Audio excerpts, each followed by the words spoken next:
ოცნება ციხით ემუქრება იმ მეწარმეებს, ვინც პოლიტიკურ აქტივობებში ჩაერთვება, სწორედ სისხლის სამართლის პასუხისგებლობაა დაწესებული, განკუთვნილი მათთვის, ვინც რეჟიმისთვის არასასურველ ნაბიჯებს გადადგამს. აქამდე ჯარიმა იყო გათვალისწინებული პირველ ჯერზე 20,000, მეორე ჯერზე 40,000 ლარი, თუმცა მორიგი რეპრესიული ცვლილებებით კანონპროექტში გაჩნდა ციხე. მეც თამარ დემეტრაშვილი მოუყვება ფორმულას აუდიტორიას. თამარ, გისმენთ. მომავალი კვირიდან განაახლებს ოცნების პარლამენტი გრანტების კანონში ცვლილებების უკვე მეორე მოსმენით განხილვას, გამჭვირვალობასა და ეროვნულ ინტერესებზე აპელირებით ქართული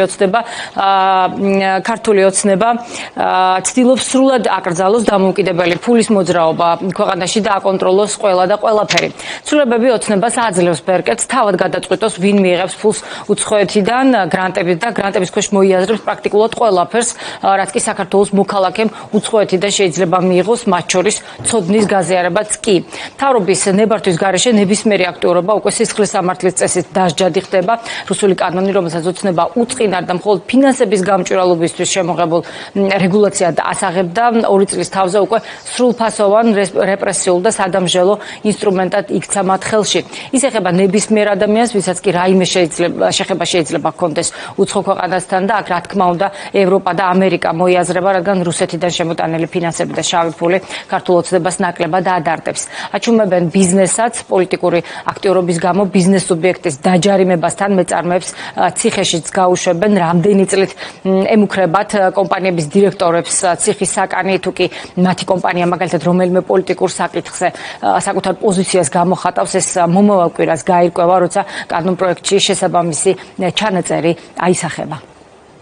იდეა რომ მოუვიდათ, რომ სრულიად ჩაიხშოთ ბიზნესის ხმა, ანუ ნებისმიერი ეს არ აქვს მნიშვნელობა მცირე ბიზნეს წარმომადგენელი იქნება საშუალო თუ მსხვილი ბიზნესის, ეს უკვე დანაშაულია, იმიტომ რომ ეს არიან ადამიანები, რომლებიც ქმნიან ამ ქვეყანაში დოლარს, რომლებიც არიან გადასახადის გადამხდელები და არ ვიცი, ესე იგი, ამ ადამიანების აზრი არის ძალიან მნიშვნელოვანი. ზოგადად და ამ ადამიანების გაჩუმება ეს არის ძალიან დიდი დანაშაული, რომელსაც ძალიან მძიმედ მოკითხავს აუცილებლად ეგრეთ წოდებულ დღევანდელ საკანონმდებლო ორგანოს მომავალში, რომელი ხელისუფლებაც იქნება, არა აქვს ამას მნიშვნელობა, იმიტომ რომ ესეთი არ ვიცი, ესეთი უბრალოდ რაც დღეს ხდება, ესე წარმოუდგენელი, ალბათ ჩვენ ჩრდილოვან მეზობელსაც კი არ მიუღია ისეთი კაბალური კანონები ზოგადად, რაზეც საუბრობენ. მანქანა ეყოლებათ ჩართული, რომლითაც ნებისმიერ იმ ადამიანს დასჯიან თავისი უბრალოდ აზრის გამოხატვის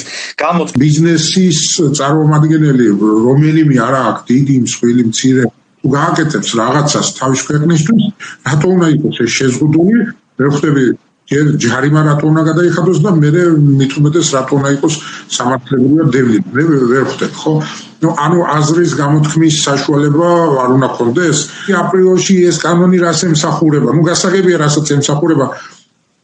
განსხვავებული აზრი არ უნდა დააფიქსირო, მაგრამ კიდევ ერთხელ ვამბობ, თუ ვიძახით, რომ ჩვენ ქვეყნის მშენებლობაში ყველა მონაწილეობა უნდა მივიღოთ და ვერჩი დაგვიტეხით, ამათ შეგადება ჭეშმარიტება, ხო?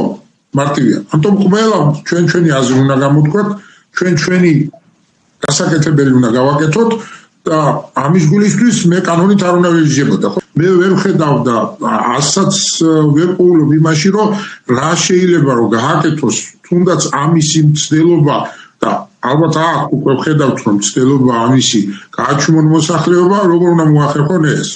უბრალოდ რთული და ძნელი იქნება, იმიტომ რომ რაც ნეგატივია, მოსახლეობა აფიქსირებს ამაზე თავის კვეთრ აზრს.